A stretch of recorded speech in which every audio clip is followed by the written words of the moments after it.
আসসালামু আলাইকুম। আমি আজমির রশিদ মিতু। কী অবস্থা, কেমন আছেন সবাই?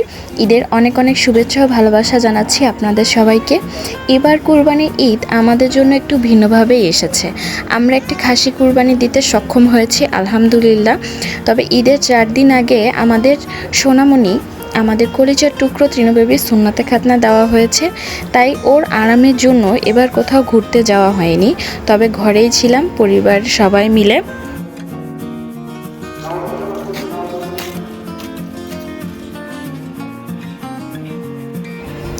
ঈদ স্পেশাল খাবার তো ছিলই, সেমাই, নুডলস আর মজার খিচুড়ি। একসাথে গল্প করা, হাসি ঠাট্টা সব মিলিয়ে দিনটি ছিল আনন্দে ভরা।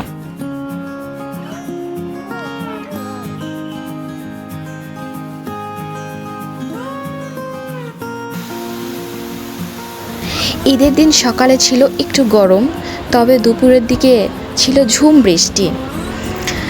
প্রচণ্ড বৃষ্টিতে প্রকৃতি বেশ ঠান্ডা ছিল। আমরা ছেলের হাতে মেহেদি দিয়েছিলাম। আমি আমার হাতে এবং পায়ে আমার পছন্দ মতো মেহেদি দিয়েছি। বৃষ্টিও উপভোগ করেছি। আমার তো বৃষ্টি ভীষণ পছন্দ। যতই বৃষ্টি হোক না কেন, কোনোভাবেই যেন আমার বিরক্ত লাগে না, খুবই ভালো লাগে। বৃষ্টিতে অনেক সমস্যা অবশ্যই আছে, তবে ভালো লাগার বিষয়ের দিক থেকে বৃষ্টি আমার ভীষণ পছন্দ। আমাদের খাসি কুরবানি দেওয়া হয়েছিল ঈদের দিন সন্ধ্যার দিকে। মাত্র 2টা দিন খাসি এটা আমাদের সাথে ছিল। বেশ মায়া হয়ে গিয়েছিল খাসিটার জন্য।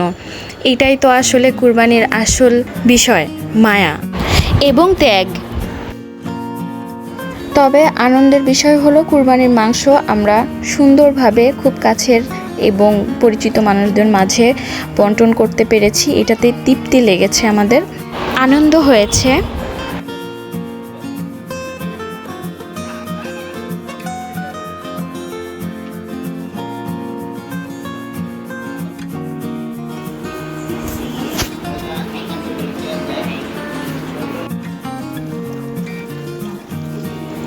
সবাই দোয়া করবেন আমাদের বাবাটা যেন খুব দ্রুতই সুস্থ হয়ে ওঠে, আর সামনের ঈদগুলো আমরা সবাই মিলে যেন আরও আনন্দে কাটাতে পারি ইনশাল্লাহ। এই দোয়াই করবেন। সবাইকে আবারও ঈদের শুভেচ্ছা। ঈদ মোবারক। আল্লাহ হাফেজ।